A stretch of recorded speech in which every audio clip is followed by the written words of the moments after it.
morning everyone. We're here at the BMW Performance Center. As you can see the track, beautiful track behind us. A bunch of BMWs ready for us to drive. Pretty much right across the street from the factory. So pretty cool. I'm going to be heading there afterwards. Take a look at how it goes. So we got this cool breakfast area here. Cafeteria surrounded by M stuff. Pretty cool.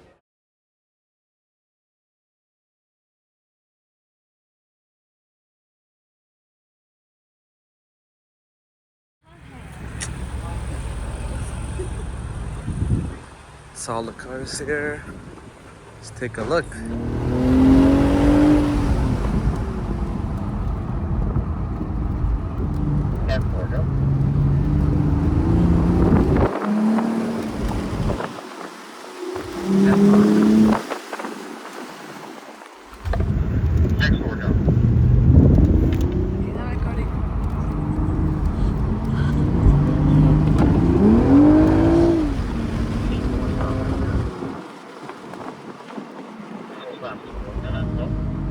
Coming to the pit, C4. Alright, go right back out, right back out. That doesn't mean come to the pit, that just means stop where you are, okay?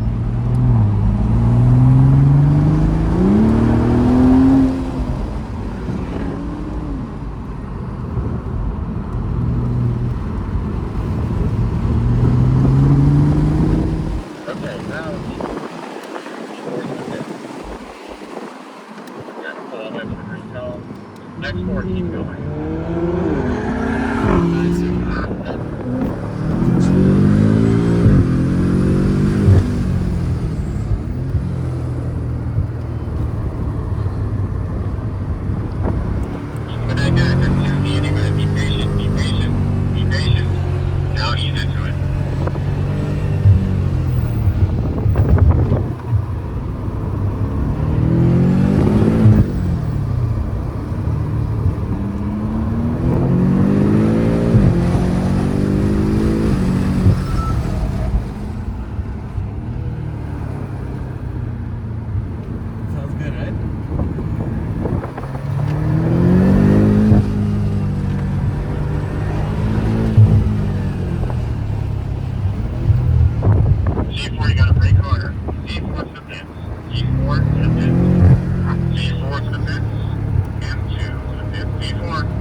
Yeah.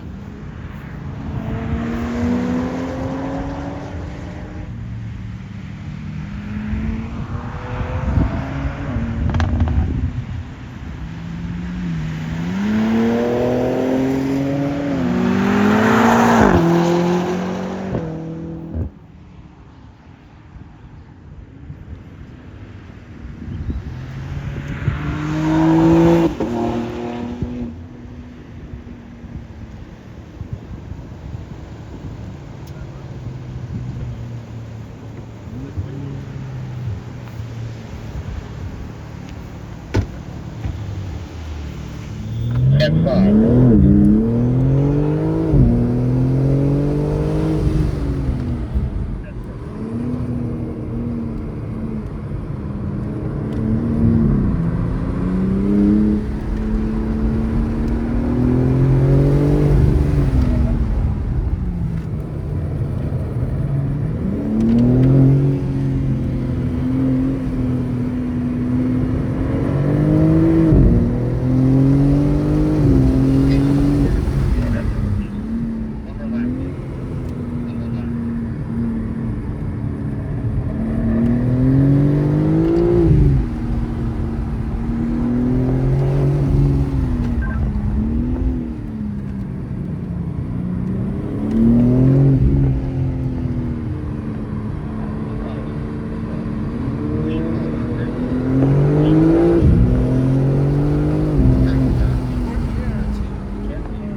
pretty good. The M5 is like a rocket, man.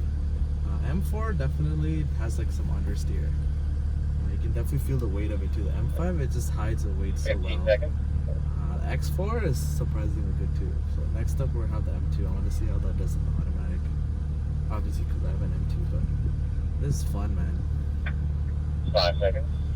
Vehicle's engineered.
And drive where I'm driving. There will be two exceptions to that though. Two obstacles in which I call you over the obstacle individually and this is coach the you. M60i and it has like M Sport suspension and Sport Plus mode, and the first thing we'll encounter as a group is our water crossing, and the water crossing has one rule. Look at the camera. No splashing. Oh. Alright, so Look at we this. go into the water slowly and then we continue that slow pace throughout. But as we do that, there's no capacity. Like we're going in the water. So if we stay close to each other, the more cars we get in here, the deeper that water is going to get, and the more exciting it will get. Whoa. The camera really helps though. This is really cool. I didn't know these cars were capable of this. Oh my god. Now when we exit the water crossing, it is a blind crest.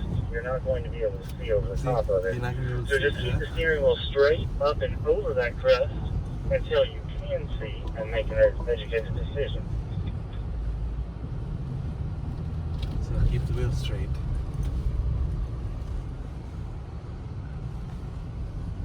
Oh. That is really cool. Oh my god. I didn't know I can do that. And I'm going to pause briefly at our next obstacle because it's a moment, an area where I can kind of do a little explanation on what's going on with the car. So this is the frame bender that I'm sitting at here, and we use it to demonstrate X-Drive and introduce X-Drive. Most people look at X-Drive, or a lot of people will anyway, and they'll say, oh, it's just four-wheel drive. It's not. It's not four-wheel drive. It's not your standard four-wheel drive you find on a pickup. It's a torque vectoring system. And that system has the ability to always look and search for more grip. And then when it finds additional grip, it has the ability to send the power to the wheels and tires that have it. It can send it to one wheel and tire, 100% to one wheel and tire. It can send an equal amount to all four wheels and tires, or anything in between that. And that's super helpful in lots of obvious situations. But how about when we have tires that are not touching the ground at all? Like, right? watch. So we've The got tires are not touching. not See that? touching the ground at all right here. Next drive can It's like what we did in and then they India. have zero grip, and then send the power to the wheels and tires. See how the that do wheels have stop grip, spinning? helping to pull me up. Look, I'm showing. Now, when you're on these hills, it does require a little bit of brake, some finesse on the brake, to teeter the vehicle over and slowly descend off the hills. Be careful with that, especially if you don't want to have to make an unexpected visit to the chiropractor. Then car one, when you get right here, where I am currently stopped, I want you to stop and hold the group. This big hill is the first of the two obstacles. It's not big. It didn't even feel like anything. But I need to get the over one it in that's... position before I can do that. Oh my god, this is... And I'm going to try to not give away the surprise that's just over the crest of this hill. Oh my That god. surprise, ironically, you will not be able to see until you're completed the obstacle and are sitting behind Without the me, camera, you where I'm can't about go. to stop. You will, Oh however, my be god. when you go over a blind with no help. You're going to have to rely on me to be your vision, right, and guide you.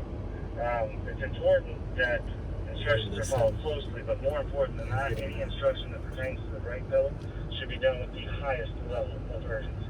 If I ask you to stop at any time, that means stop immediately, without hesitation, abruptly, right? And you'll be able to do that within 12 inches or less of the speed we're traveling, which brings me to that note. The perfect speed is 3 miles per hour, because at that rate of speed, you're traveling 4.5 feet per second. If you increase it to 5 miles an hour, that jumps up to 7.5 feet, and it becomes exponentially harder to give you instructions for a certain area at that speed. All right, car one, since you're already there, don't add steering. Put the steering wheel back well, that's straight. Go back to where you were. That's perfect, right there. Now I'm going to ask you to give me a smooth but consistent amount of throttle. And as you're doing that, be ready to stop, because I am going to ask you to stop one more time. Go ahead, smooth, consistent throttle.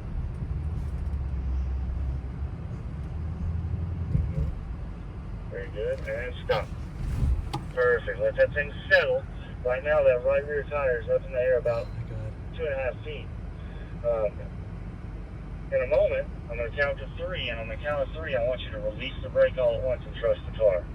1, 2, 3. Off the brake completely, all the way off, and just steer the car as necessary down the hill.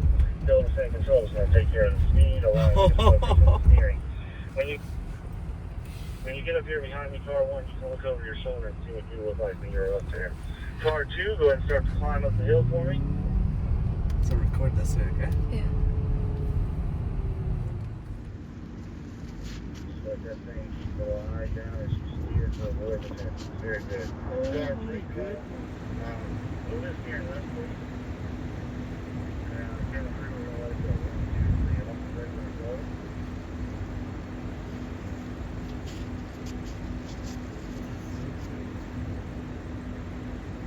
This is for everybody, but car 5 brought the sawdust. Everyone follow me. As you're close, we want to keep the car ahead of us in view as they crest over the hill. The hill is not completely straight. By keeping the car ahead of us in view, we can judge our inputs off what they do. Closer, car 1. Excellent. Everybody say about that distance between each other. When we get to the top, there's going to be a narrow wooden bridge. Do your best to center up on it. I focus on the post on the left, getting close to them, but not so close to knock my mirror off. The bridge. I like to know that I'm far enough away from the right. God. After the bridge, there's a large patch of bamboo. We're going to head straight towards the middle of it like we're going to drive into it. Concentrate right through the middle, and then last second, steer hard left. We do this in an effort to place the car 6 to 8 feet off the fence line on the right. my god. And we'll maintain that distance all the way around what we call a spiral mountain. Pro tip for you, as you go around Spiral Mountain, don't look through the windshield at the fence line. Turn your head and look through the driver's side door glass. Eventually we'll steer underneath that same wooden bridge that we just crossed. This is so cool. This thing handles like a Start champ, up. bro. I don't know how. Roughly 20-degree incline. At the top of that incline is what I call the shade tree. Car 1, I'd like you to stop and hold the group at the shade tree.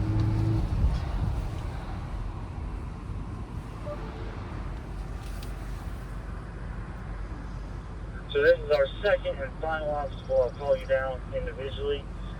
We're going to use hills can't even see, to look. get down this steep hill.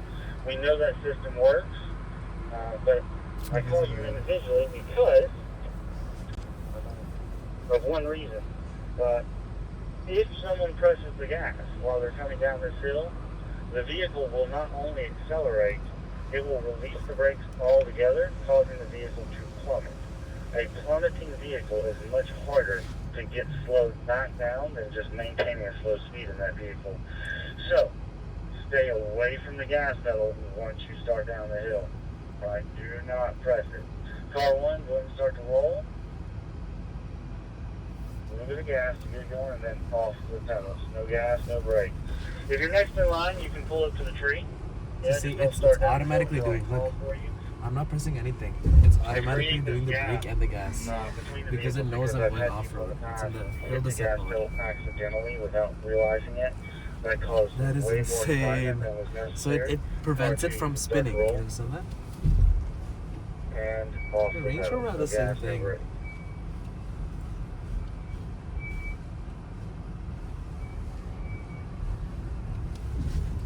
And off the pedals. And you might actually be able to feel ABS as you're coming down the hill. It'll be a very subtle It's kind of insane how it vibration. controls the I can see it car so working. well. I can see the It's a tires pretty steep hill and almost it's like locking and loose unlocking as terrain. you come down and start moving.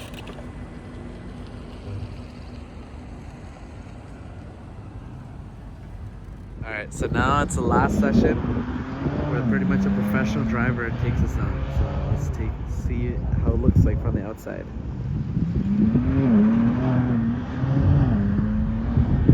It's a beautiful track. They end up coming back here to the area where they have the water on. It's pretty cool.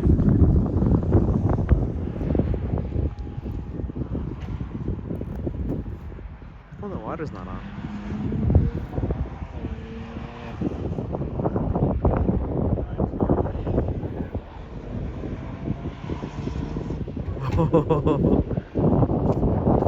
That is so cool. It's like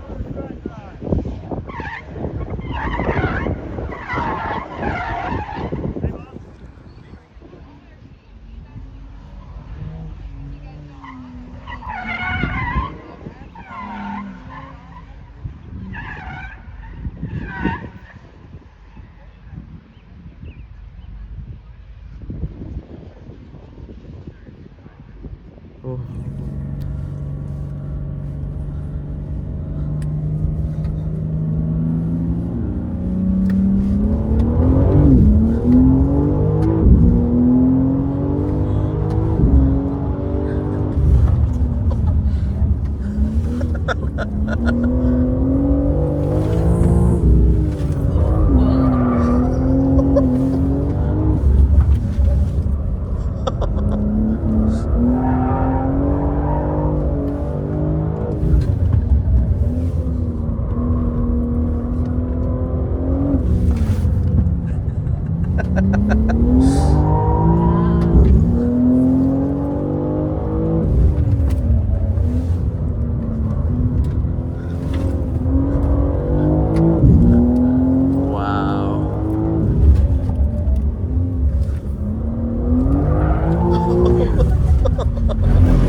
awesome.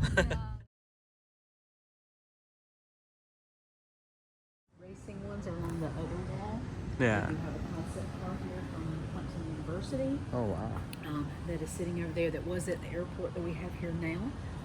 The first EV is along the back wall through BMW. And the BMW acquired them late 90s. So one of the first like redesign that came out was the R53, which is the 2002 right here in white. It was repainted to, it would have been like a pepper white. And this is an Alpine white. So they Oh, the actually put BMW white. BMW white on it. Nice. To make it a little more bright. But yeah, there's a lot of really cool examples out here. There is information on those placards in front of each one about Nice. the line and the show itself. Just enjoy, make sure to look at the display cases and stuff too, because we have all kinds of really cool memorabilia from all these people and from our archives as well. But we really didn't have a ton of any stuff, so when we put out a call to have memorabilia and things that we could display, people came out of their work and started giving us all kinds of stuff. So there's like teapots and all kinds of This is really nice paint job here. plate models that you name it. I mean, it's crazy. Cool thing for the CCA group. So I'm gonna take a blue pen. I'll do a red pen and where I'm from Canada. So this is like pretty much where all the members are from. So let's look at Bloomington. I think our house is somewhere right there near Veterans Parkway. And obviously from Toronto, we're somewhere in Kleinburg, which is somewhere here. Nice. You want to pull one for India? Let's pull one for Kerala. Kochi. Nice. So obviously these are, what's really cool is these are all funded by the members and these are all non-profit. This is a non-profit part of BMW. So all these have an owner and obviously they've collected it and bought it and it's really cool. I've never seen anything like this before. Look at that huge BMW logo. So obviously I think like my mom, you guys have seen my channel, my mom used to have a Mini Cooper. And obviously the greatest invention of buying a Mini Cooper is the fact that it was the first car to have the engine and wheels like pretty much in the same place. So that's kind of how front wheel drive cars started. And also that's kind of how like small cars started to come, because before that you would always obviously have the engine in front of the wheels. And obviously, you know, you'd have like long V8s.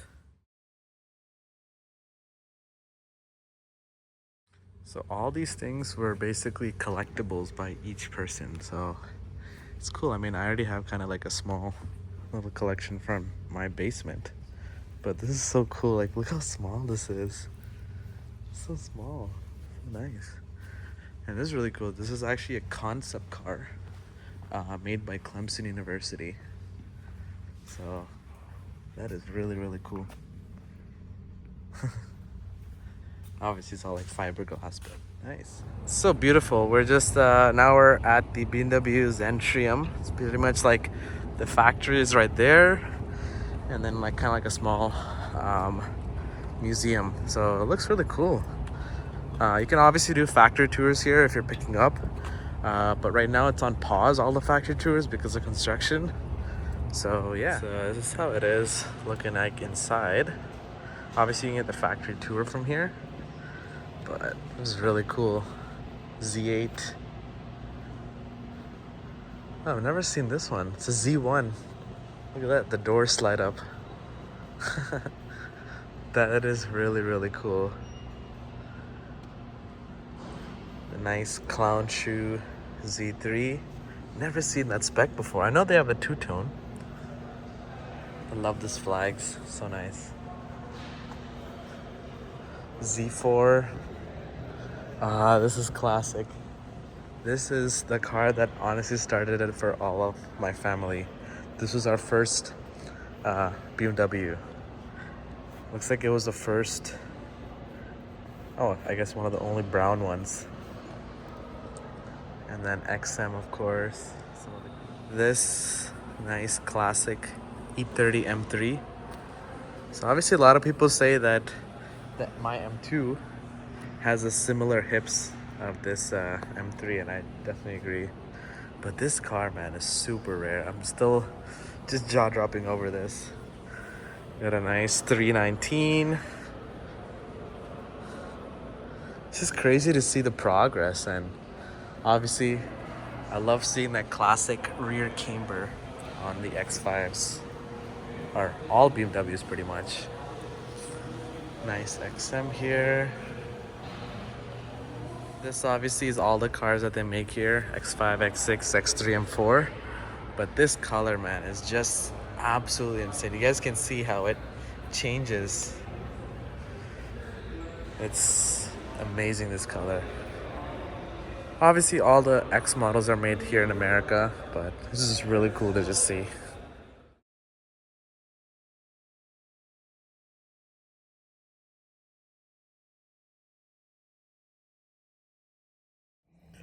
All right, guys, we just finished up the day. That was super fun. Honestly, if any of you guys are thinking about doing the performance center delivery, I would highly recommend doing it. Obviously, I wasn't not able to do that. Like I said in my previous videos, I picked it up because I had to I had to switch my order. But honestly, doing this event was pretty cool. One part that I didn't get to show was the factory tour. Right now, this is in June 2024. The full plant tour is closed because I think they're doing some construction. But we did get to see a little bit of the body shop and a little bit of the paint shop. That was pretty nice. Obviously, since I've been in manufacturing, it was good knowledge to see there. But it was really fun, and honestly, like it's a lot of fun, and it wasn't that much on like the learning side compared to like the BMW M driving schools, because obviously this is a new owner's track drive, so the given is that like you've already basically had your car, you've had the fun, and you just want to kind of extend that experience and try out the cars. But honestly, it was like truly a dream come true because I've always wanted to basically see this and experience this. I've watched a bunch of YouTube videos, but being able to document it and do it in person, I 100% believe that everyone who's owned a BMW or has a BMW should definitely do it. Stay tuned, and we'll see what we're in store for the next day. Thank you, guys.